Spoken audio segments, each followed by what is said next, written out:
حاجة تعتبر اختراق لقاعدة الدماغ. يعني ايه اختراق لقاعدة الدماغ؟ انت روحك بشكل مسبق قبل ما تتولد وتبقى موجود في الدنيا دي، روحك اتبرمجت، او السوفت وير بتاع روحك اتبرمج على كل حياتك، كل قصة حياتك موجودة في الهارد ديسك اللي هو الدماغ. طيب روحك بشكل مسبق كانت عارفة كل اللي انت هتعمله في الدنيا من اول ما اتولدت لحد ما تموت. يبقى انت متبرمج بشكل كامل في الدماغ اللاواعية. الدماغ اللاواعية يعني ايه الدماغ اللاواعية؟ الروح فيها وعي، الروح الشفافة، الأسير الشفاف اللي جواك فيه وعي، والجسد فيه عقل اللي هو الدماغ المخ. تمام؟ روحك فيها العقل اللاواعي اللي هو اتركب على جسمك.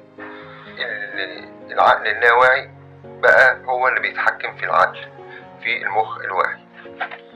طيب هو كلام كبير وصعب ومكلكع. طيب بشكل عام انت النهاردة بتجيب كمبيوتر تحط عليه نسخة ويندوز. نسخة ويندوز دي فيها كل التطبيقات اللي انت محتاجها، فيها كل حاجة متبرمجة جاهزة اوريدي. هو دي الفكرة بالظبط. انت روحك هي السوفت وير والكمبيوتر هو جسمك.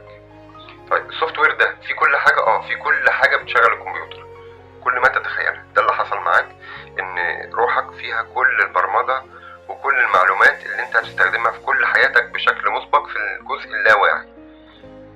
طيب وده اللي بيفسر ان احنا في مواقف كتير جدا بنحس ان احنا شفنا الموقف ده قبل كده. ممكن تبقى في موقف معين تقول انا شفت الموضوع ده، حاسس ان هو حصل معايا قبل كده، شفته وحصل قبل كده. طيب وفي احلامنا برضو ساعات بنحلم بحاجة وبتتحقق. هو السوفت وير عندك بيراجع كل المعلومات المستقبلية او المعلومات اللي فاتت، بيراجعها وبتحس بالاحساس ده. وده يعني يمكن من اكثر العلماء لسه ما فسروش بالطريقة اللي انا بقولها دي، ان روحك فيها سوفت وير متبرمج على كل اللي هتعمله. طب لو احنا متبرمجين على كل اللي هنعمله في الدنيا، بنتحاسب ليه؟ مادام السوفت وير بتاعنا فيه كل الحاجات اللي احنا هنعملها في الدنيا، بنتحاسب ليه؟ بنتحاسب عشان احنا في ايدينا نعمل ديليت المعلومات الخاطئة او الحاجات اللي احنا مش عايزين نعملها بناء على المهارات اللي احنا اكتسبناها في الدنيا او المعلومات اللي احنا اكتسبناها. نقدر نعمل ديليت للحاجات اللي مش كويسة، حتى لو هي مكتوبة لنا نقدر نغيرها. لو انت فعلا عايز تغير، وده الاختيار اللي ربنا اداهولك، انك تقدر تغير في السوفت وير بتاعك، تقدر تمسح حاجة وتقدر تضيف معلومات تانية.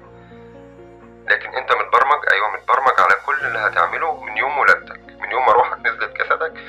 انت متبرمج على كل اللي هتعمله في حياتك بشكل مسبق. وزي ما قلت لك ان ده بيفسر ان احنا بنشوف مواقف بنقول احنا شفناها قبل كده. انت فعلا شفتها قبل كده، لكن ده في السوفت وير بتاعك، لانها متخزنه في السوفت وير بتاعك. كل اللي جاي احنا شفناه قبل كده. ولذلك في ناس تقدر تشوف المستقبل، وده ما يعتبرش علم غيب. انت بتشوف مستقبلك انت بس بطريقه، في الحلم، في خيال، في فكره. وده بيخليك عارف كل اللي هيحصل في الدنيا. لو مش فاهم حاجة اسألني وانا ارد عليك. سلام.